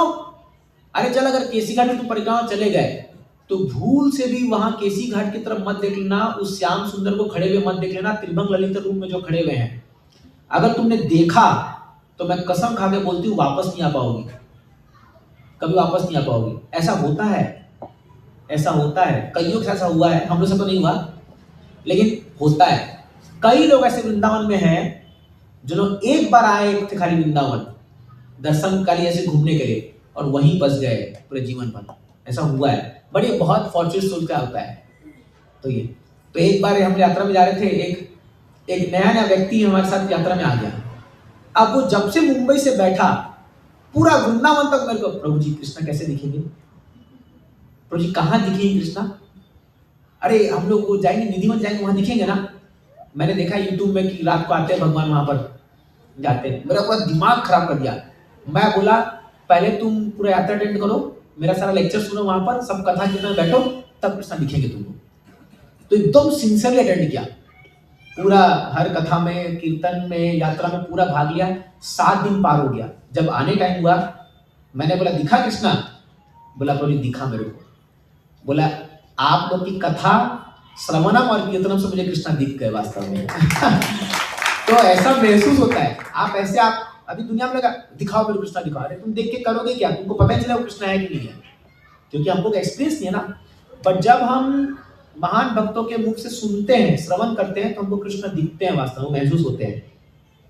तो सुंदरता की बात है, भगवान की सुंदरता जो है अत्यंत मनोहारी है। इसलिए ये जो 2 आंख हमको मिले हैं, ये मिले हैं भगवान की सुंदरता देखने के लिए। तो आप अगर इस्कॉन मंदिर आते हो, इस्कॉन के विग्रह को आप देखते हो, मत सोचिए कि भगवान नहीं है, वो साक्षात भगवान खड़े हैं, वो साक्षात भगवान खड़े हैं। श्रील प्रभुपाद जी ने बोला था कि मेरे जितने मंदिर मैंने बनाए हैं, इस्कॉन के मंदिर, वहां पर मैंने डायरेक्ट भगवान को उतार के बैठा रखे वहां पर। आप बोला था कि वैकुंठ से कम नहीं है, और इसका प्रमाण है, और इसका प्रमाण मैं खुद हूं, क्योंकि मेरे आंखों सामने हुए हुए ऐसे इंसिडेंसेस जो है। सुनना चाहेंगे आप? तो भगवान जो लीला करते हैं वो इतना गजब करते हैं कि आप सोच भी नहीं सकते हो। तो चलिए मैं आपको 1-2 दिन से बताता कि आपका विश्वास बढ़े, खाली विश्वास पाने के लिए। तो हम लोग ये जन्माष्टमी को भगवान को एक फ्लूट चढ़ाए थे। इस जो जन्माष्टमी गया, हम सब मिल करके हमारे ग्रुप से एक चांदी का फ्लूट चढ़ाए थे, जिसका मतलब 1.5 लाख रुपए का फ्लूट बना था, वो चांदी का फ्लूट। तो मेरे को मन था कि भगवान को कुछ बर्थडे गिफ्ट दे हम लोग, कब जन्माष्टमी बर्थडे। तो मैंने बोला सबसे भगवान को प्यारी चीज क्या है, तो फ्लूट बहुत प्यारी, ऑफकोर्स उनके भक्त बहुत प्यारे हैं, बट बांसुरी बहुत प्यारी है उनको। तो चांदी का बन के आ गया, और अभी हमारे सारे भक्त लोग जो हैं उस दिन, ठीक ऐसे तो आते नहीं है दर्शनार्थी में, बट उस दिन सब के सब आए थे, वहाँ ऑलमोस्ट लोग आए थे ये देखने के लिए कि भगवान वो फ्लूट में कैसे लगेंगे। तो मेरे को सडनली क्या हुआ, जनरली मैं ऑल्टर में जाता नहीं हूँ, और मेरे को उस दिन डर ये लगा कि कहीं भूल से कोई ये लोग पुजारी लोग, क्योंकि जन्माष्टमी पता है वो क्या होता है, उस दिन बहुत सारा चीज आता है भगवान के लिए, पायल ये वो, और सब लोग पुजारी के सेटिंग करके रखते हैं कि मेरा चढ़ाना, सब लोग पुजारी सेटिंग रखते हैं। आप यकीन नहीं मानोगे, बहुत कुछ आता है भगवान को।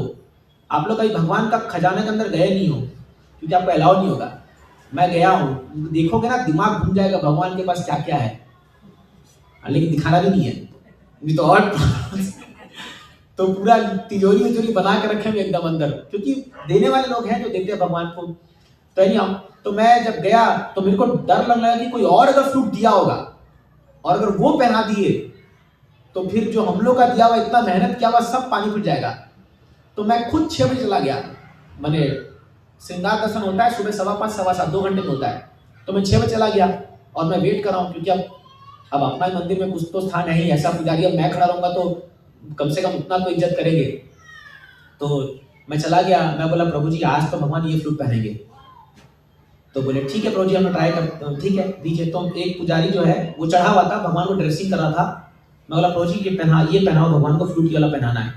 तो क्या किया, वो फ्लूट को ऐसा घुसाया। अब भगवान का हाथ जो है वो बंधा हुआ है, भगवान ऐसे खड़े ना, तो हाथ जो है दोनों गोल है, वो घुसाया और फ्लूट घुसा ही नहीं अंदर। बोला प्रभु जी ये फ्लूट तो बड़ा हो गया, इसको साइज रिसाइज करके लाओ। तो मैं तो बोला प्रभु जी क्या बकवास कर रहे हो आप, ऐसा कैसे हो गया, हमने तो सब साइज नाप करके मान बनाए सब कुछ चीजें। बोला नहीं ये अंदर घुस नहीं रहा है, और आज तो ये भगवान नहीं पहन सकते। मेरा तो हार्ट बीट तेज हो गया, बोला ये भगवान अभी क्या होगा, टाइम थोड़ी अभी। और बाहर लोग खड़े हैं, इतने उम्मीद से लोग आए, हमारे सारे डोनर, हम लोग 1-1 रुपया जोड़ जोड़ के बनाए थे उसको, पूरा फ्लूट को। बोला सारे लोग खड़े बाहर, क्या मुंह दिखाऊंगा मैं इनको। और मैं बस 5 मिनट के लिए मैं स्तब्ध हो गया। मैं बोला भगवान, मतलब अब मैं खड़ा हुआ नीचे और ये लोग अपना ड्रेसिंग कर रहे हैं, और अब ड्रेसिंग अब खुलने वाला है ऑल्टर थोड़े देर में, मैं अब क्या मुंह दिखाऊं सबको। मैं खड़ा होकर मैं प्रार्थना किया, बोला भगवान खाली आज भर के लिए पहन लो, भगवान 1 दिन के लिए खाली पहन लो। मैं बहुत प्रार्थना किया, बोला भगवान प्लीज मेरा नाम कट जाएगा, आप जानते नहीं है ये लोग डोनर लोग होते हैं, ये लोग जीने ही देंगे चैन से। और भगवान एक दिन में खाली पहन लो, प्लीज इतना इज्जत रखो। उतने में क्या हुआ, एक और पुजारी आया, बोला क्या बोला प्रभु जी, ये फ्लूट का क्या बोलूं, मेरा तो पूरा माइंड ऑफ हो गया एकदम। ये बोला मैं ट्राई करता हूँ। ये ऊपर घुसा और ऐसा घुसाया, फ्लूट घुस गया। यकीन नहीं मालूम, एक बार में वो आया और वो घुस गया। मैं दूसरे बोला तुम क्वालिफाइड नहीं हो फ्लूट पहनाने के लिए, चुप रहो। मैं बोला आपके हाथ से नहीं पहनेंगे भगवान, आपका हमारे दोस्त लोग ये सब लोग। और यकीन मानेंगे वो एक ही दिन भगवान पहने, उसके बाद से हटा ही नहीं है वो आज तक, अभी तक मेरे पास रखा हुआ वो फ्लूट। सोचिए जन्माष्टमी का दिन आज 6 महीना पार हो गया है, एक ही दिन है जो मेरे ऑफिस में फोटो लगी है ना, वो उस दिन पहने थे भगवान वो फ्लूट। देखिए वो फ्लूट आप कभी नहीं देखोगे दोबारा, एक ही दिन भगवान पहने। तो सोचिए है कि नहीं भगवान वहां पर, बताइए आप। तो भगवान जो है, अगर आपका वो थोड़ा, मैं ऐसा नहीं बोला कि मैं महान भक्त बोल के मेरा सुन लिया, ऐसा नहीं, कोई भी जाएगा तो भगवान सुनते हैं। तो ठाकुर जी विराजमान है। ऐसे ही उस दिन क्या हुआ, एक व्यक्ति बैठा था मेरे ऑफिस में और मैं ऐसे ही बता रहा था उनको ये, तो बोला कि प्रभु जी आप लोग, भगवान कितना सुंदर फ्लूट पहनते हैं, कितना सुंदर लगते हैं भगवान, और भगवान बांसुरी बजाते भी हैं। आप लोग केवल मृदंग और करताल से क्यों कीर्तन करते हो? खाली आप मृदंग करताल का कीर्तन आप लोग करते हो, आप लोग बांसुरी क्यों नहीं बजाते? बोला प्रभु जी कभी कभी बजाते हैं भजन वजन में, लेकिन हमको प्रभुपाद जी ने ये बताया है। तो बोला नहीं नहीं नहीं, बांसुरी बजना चाहिए, हमारे हर कीर्तन बजना चाहिए। तो मैं बोला प्रभु जी आप एक मंदिर बना लो, और इनफैक्ट वो एक बिल्डर ही है जो एक मंदिर बनाने वाले हैं आगे जाकर के, इस्कॉन का ऐसा है। तो वो बोले आप एक मंदिर बना लो और आपके मंदिर में हर दिन बांसुरी बजाओ, हमारे क्या है, बजा करो। यकीन नहीं मानेंगे, उसी समय बाहर से कोई बांसुरी बजा के जा रहा था, मेरे ऑफिस के बाहर से बांसुरी का बजाने लग गई एकदम सडनली। और मैं बोला देखो सुन लो, भगवान बोल रहे मंदिर बनाओ जल्दी। तो ये व्यक्ति पूरा स्तब्ध हो गया, ये कुछ बोल ही नहीं पाया वहां पर। ये बोला ये क्या हो रहा है? बोला यहाँ बहुत कुछ होता है आपको पता नहीं है, लेकिन क्या हो रहा है ये बोला इसलिए विश्वास रखिए। तो पॉइंट क्या है कि अगर आप ऑब्जर्व करोगे, और आप कईयों का भक्तों का ऐसा अनुभव रहेगा कि भगवान किस किस पॉइंट पे कैसे उनको देते हैं कि मैं हूं। वो कहीं स्टोन नहीं खड़े वहां पर। आप ये मत सोचिए खाली भगवान एक पुतला खड़े हुए बस ये लोग आरती घुमाए जा रहे हैं हर दिन और भोग लगाए जा रहे हैं। साक्षात मौजूद है भगवान वहां पर, लेकिन आपका विश्वास होना चाहिए। You have faith on that. आपका फेथ रहेगा तो भगवान आपको महसूस कराएंगे मैं हूं वहां पर हूं। तो मैं बोला था ये महसूस करने की बात है ये, और ये भक्ति से ही आप जान पाओगे। भक्त्या माम अभिजानाति, जितना भक्ति आप करोगे जितना, उतना आपको भगवान का हर एक चीज आपको महसूस होने लग जाएगा धीरे धीरे। बट ये चीज जो है प्रैक्टिस करने पर ही आपको धीरे धीरे समझ में आएगा। चलिए आओ, तो मैं बताया भगवान की सुंदरता पर।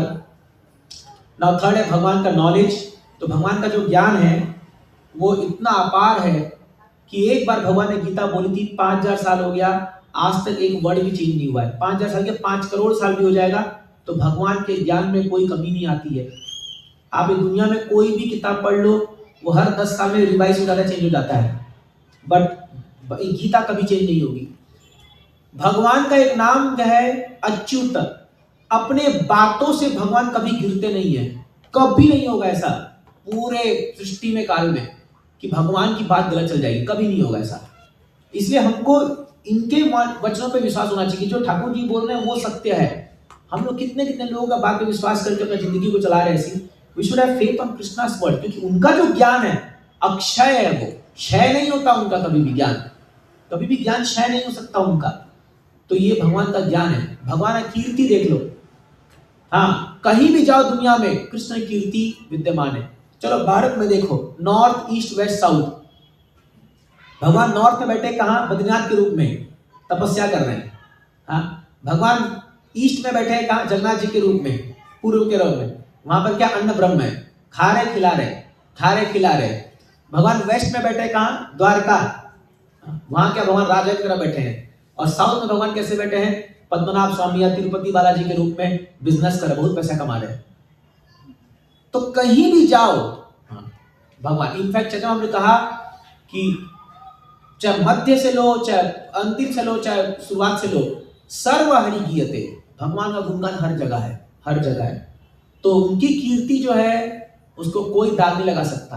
भगवान की कीर्ति ऐसी है ना। भगवान अगर कुछ चुराते भी हैं तो फेमस हो जाते हैं माखन चोर के रूप में। कौन होगा ऐसा? आप कोई ऐसा हुआ है जो कुछ चुराया और वो जो है फेमस हो रहा है? कौन है बताओ ऐसा? अच्छा चलिए, भगवान अगर रन छोड़ के भागते हैं, अगर इस दुनिया में कोई चीज कुछ आप छोड़ के भागते हो उसको क्या बोलते हैं? भगोड़ा। भगवान रन छोड़ के भागते, जाइए डाकोर में रणछोड़ राय जी का मंदिर है। भगवान because is absolute, whatever he does, वो कुछ भी करेंगे उसका गुणगान होगा। इसको बोलते हैं सर्वकीर्तिमान। सर्वकीर्तिमान कौन हो सकता है?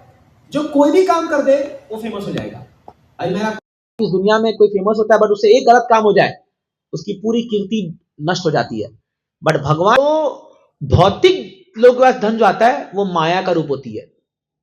जो भौतिक लोग का जो धन आता है ना, वो लक्ष्मी नहीं होती है, वो माया देवी होती है, वो उसको बर्बाद कर देगी।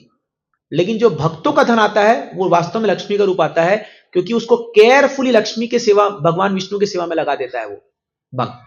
जैसे एग्जांपल आता है रावण और हनुमान का। रावण ने क्या किया? सीता मैया को राम से दूर किया, किडनैप करके ले गए, दूर किया। तो भगवान ने पूरा रावण का पूरा उसका खानदान को जल बर्बाद कर दिया पूरा। और हनुमान ने क्या किया? सीता मैया को मिलाया ला करके। तो भगवान ने क्या किया? अपने आप को दे दिया गले लगा करके हनुमान को। तो हम लोग जो काम कर रहे हैं, जो भक्त लोग काम कर रहे हैं, आप भी कर रहे हैं, हम लोगों के, कई बार लोग बोलते हैं ये इस्कॉन वाले खाली धन मांगते रहते, धन धन धन करते रहे। अरे भैया, हम लोग आपके धन को जो जिसकी सही प्रोप्राइटर भगवान कृष्ण है उनके सेवा में लगा रहे हैं। नहीं तो रावण का मेंटालिटी होगा, सब बर्बाद हो जाएगा। समझिए इस बात को। तो प्रभुपाद जी कहते थे कि मैं पूरे दुनिया का धन को भगवान की सेवा में लगा सकता हूं, पूरे दुनिया के धन को। प्रभुपाद जी ने कहा था ऐसा। तो हम धन से दूर नहीं भागते, लाओ कितना धन लाना है, हम तो उड़ाने के लिए तैयार है, बट किसके लिए? भगवान की सेवा के लिए। जैसे अभी हम लोग बड़ा कार्यक्रम कर रहे हैं 19 से लेके 22 तक, 15-20 लाख रुपए खर्चा करने वाले हम लोग लगभग उसमें करके। किसके लिए कर रहे हैं हम लोग? क्या हमको कुछ मिलने वाला है उससे? वहां पर सभी आपके ही नगर वासी के लोग आएंगे, प्रसाद पाएंगे, भगवान का गुणगान होगा, कीर्तन होगा और ये होगा, तो उससे किसका उद्धार होगा? समाज का उद्धार होगा। हम लोगों को क्या, हम तो खट रहे, मेहनत करें उसके लिए, लेकिन हम वो धन को किस लिए लगा रहे हैं? ताकि लोगों में जागृति आए, लोगों में भगवान के प्रति भक्ति आए। तो इसलिए अगर हम रियल डिवोटी हैं तो हमें जो धन का सही उपयोग करना चाहिए वो क्या है? भगवान की सेवा में लगाना चाहिए। फिर देखिए आप क्या होता है, कभी कमी नहीं होगा, असंभव है, कभी कमी नहीं होगा। आपने सुना नहीं है कि एग्जाम्पल, सुदामा ने एक मुट्ठी चावल दिया था, भगवान ने इतना दिया कि रुक्मिणी को रोकना पड़ा। अरे भाई रुक जाओ, नहीं तो आप हमको भी दासी बना के भेज दोगे इनके घर में, रुक जाओ। ऐसा द्रौपदी ने खाली साड़ी का पल्लू फाड़ के बांधा था भगवान को, इतना साड़ी दिया, बोलते एक एक धागा का एक एक साड़ी निकाल के दिया भगवान ने उसको। तो आपको क्या लगता है भगवान क्या हमारा लेके कुछ बैठ जाएंगे? वो इतना देंगे कि आप समा नहीं पाओगे उसको।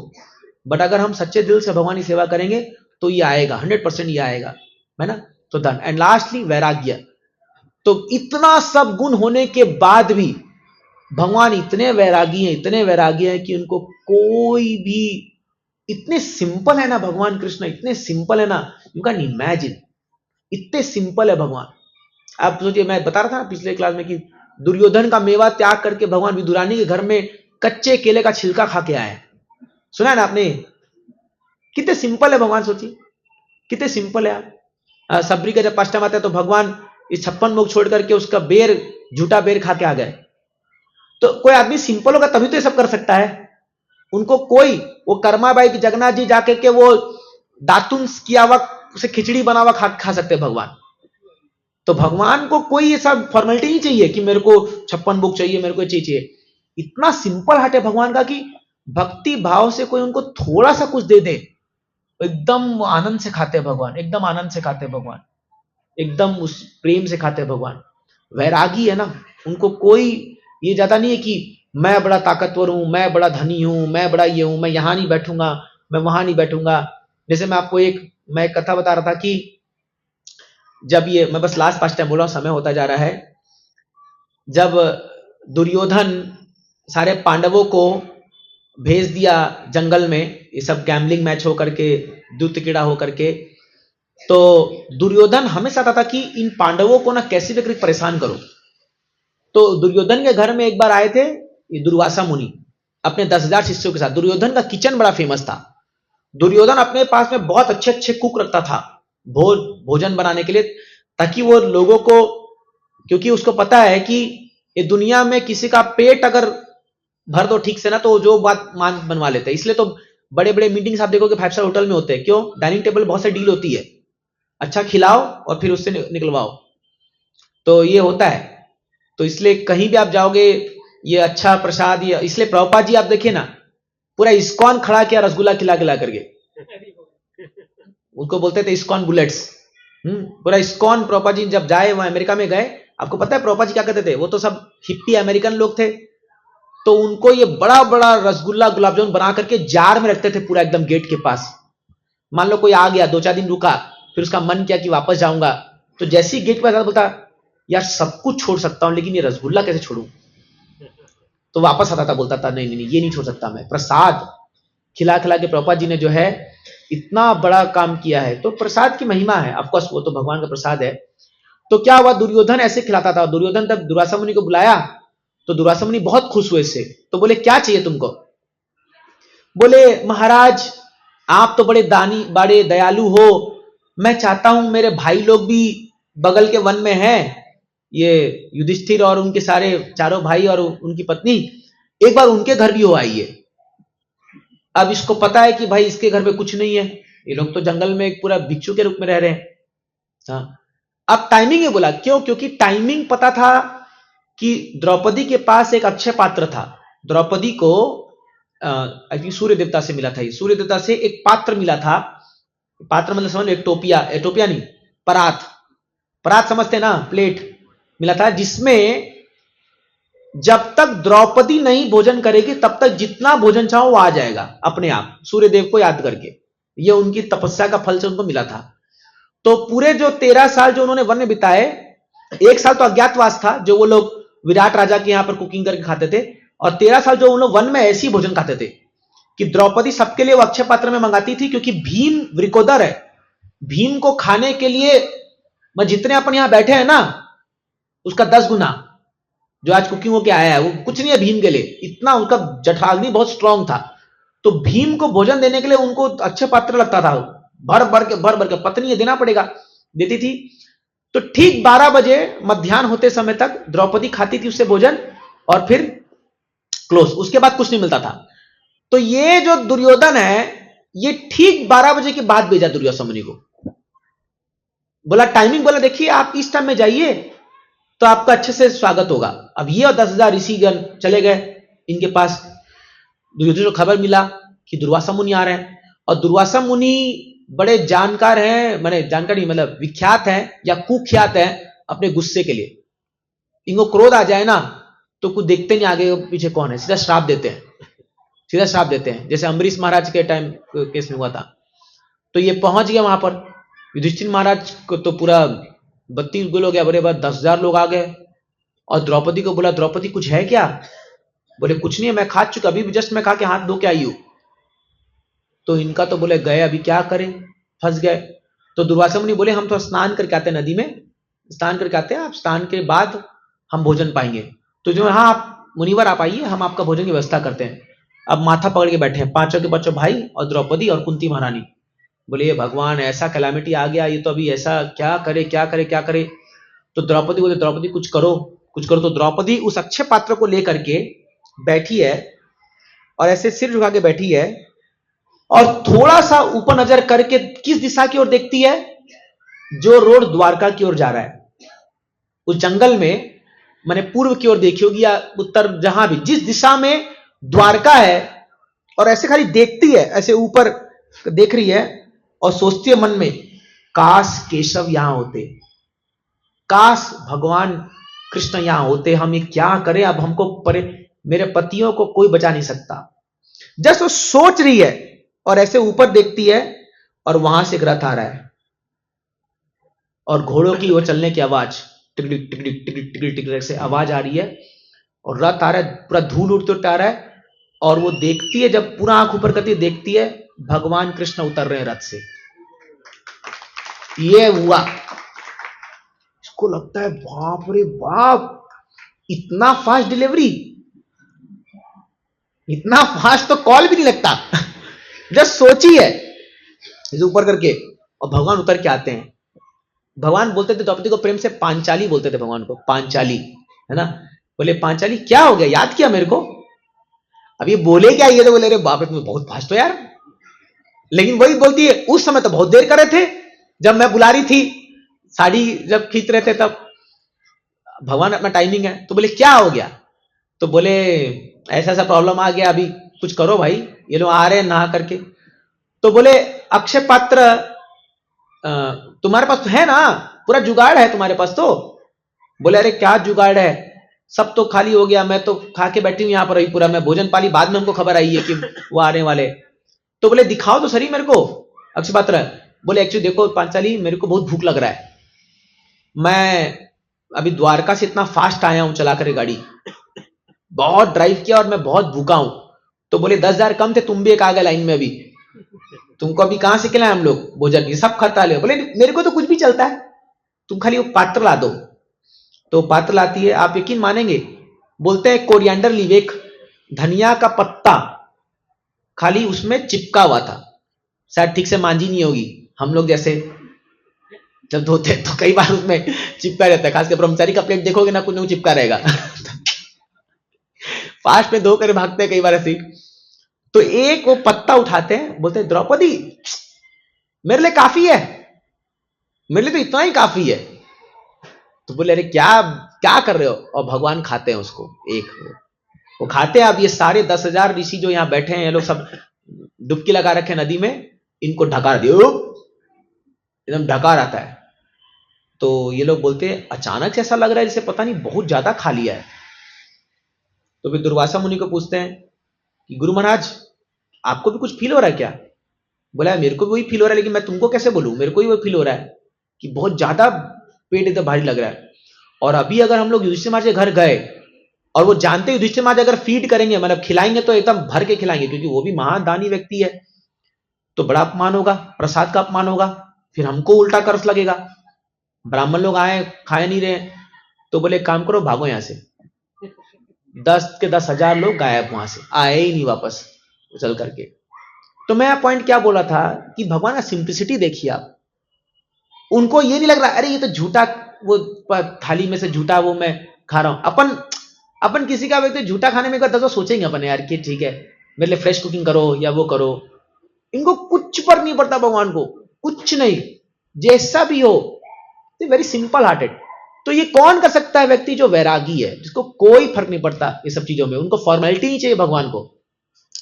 तो आप देखिए 6 गुण जो है ये भगवान में संपूर्ण मात्रा में भरा पड़ा है पूरा। इसीलिए हम भगवान कृष्ण को भगवान कहते हैं। इसीलिए आप देखो भगवता में कहां लिखा है, श्री भगवान उवाच, भगवान ने कहा, श्री भगवान ने कहा। श्री क्यों बोला गया? क्योंकि लक्ष्मी जी उनके साथ हमेशा रहती है, हमेशा। तो श्री भगवान उवाच, ऐसा उनके बारे में कहा जाता है। तो इसीलिए भगवान यहां बता रहे हैं इस दुनिया में जो भी चीज आप देखते हो वो मेरा अंश मात्र है। इसीलिए आज से आप किसी धनी व्यक्ति को देखो, आप समझो ये धन भगवान का है। किसी सुंदर व्यक्ति को देखो, ये सुंदर भगवान का है। एक बार प्रभुपाद जी हवाई एयरपोर्ट पे जा रहे थे और उनका एक नौजवान शिष्य था, एकदम यंग ब्रह्मचारी, और अब वहां हवाई में ना बहुत सुंदरता बहुत ज्यादा है, कुछ कुछ दुनिया के पार्ट में बहुत सुंदर लोग होते हैं। तो वहां पर से एक नौजवान स्त्री, बहुत सुंदर स्त्री जा रही थी हवाई एयरपोर्ट से। तो वो जो प्रभुपाद जी तो पूरे वो तो उनको कोई फर्क नहीं पड़ता, लेकिन ये जो नौजवान शिष्य ये उसको घूर के देख रहा था। अभी प्रभुपाद जी के साथ में गुरु के साथ है और उनका सूटकेस पकड़ा हुआ है और ऐसे घूर के देख जा रहा है। ये उसको घूर रहा है, प्रभुपाद जी इसको घूर रहे हैं। तो इसको पता ही चला कि 1 मिनट तक ये बस देखते ही रहा उसको। तो प्रभुपाद जी इसको बोले ब्यूटीफुल ना। गुरु बोल रहे हैं ब्यूटीफुल ना, तो इसको बहुत शर्म आ गया, सॉरी प्रभुपाद सॉरी। बोले जस्ट थिंक, भगवान की बनाई हुई सृष्टि इतनी सुंदर है तो भगवान कितने सुंदर होंगे, सोचो। प्रभुपाद जी ने बोला ये एक वैष्णव का लुक होता है। इसीलिए कोई भी सुंदर चीज देखो दुनिया में, आप यही समझो कि भगवान कितने सुंदर होंगे। आपका हम लोग का तो थोड़ा दूषित मन है तो हम लोग उल्टा उल्टा सोचने लग जाते हैं, बट अगर आप रियली सोचो, कोई भी सुंदर चीज हो, आप कोई भी सुंदर कला पेंटिंग कुछ देखो, we can always remember Krishna. क्या सुंदर होंगे भगवान, क्या सुंदर होंगे भगवान। कभी कभी आप देखते नहीं हो नेचुरल वादियां, जो ये हिल फॉरेस्ट, कितना सुंदर लगता है। कोई कोई पेड़ को देखो कितना सुंदर लगता है। सच में ब्यूटी है इस दुनिया में, बड़ो ब्यूटी आ कहां से रही है? भगवान के, मम अंश तेजो, भगवान के से आ रही है चीजें। इस प्रकार हम लोग भगवान की ओर धीरे धीरे आगे बढ़ सकते हैं केवल सोचने मात्र से। कोई भी व्यक्ति को शक्तिशाली देखो आप दुनिया में, आप समझो ये भगवान की कृपा से शक्ति आ रखी है इसको। इसलिए आपको, हमको अहंकार नहीं आएगा। अगर हम में भी कुछ बल है, कुछ धन है, कुछ है, किस बात का अहंकार करना? ये भगवान का दिया हुआ है।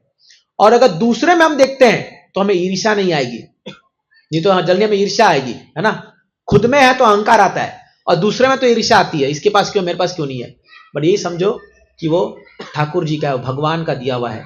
तो इस प्रकार हम लोग कृष्ण भक्ति में धीरे धीरे आगे बढ़ सकते हैं।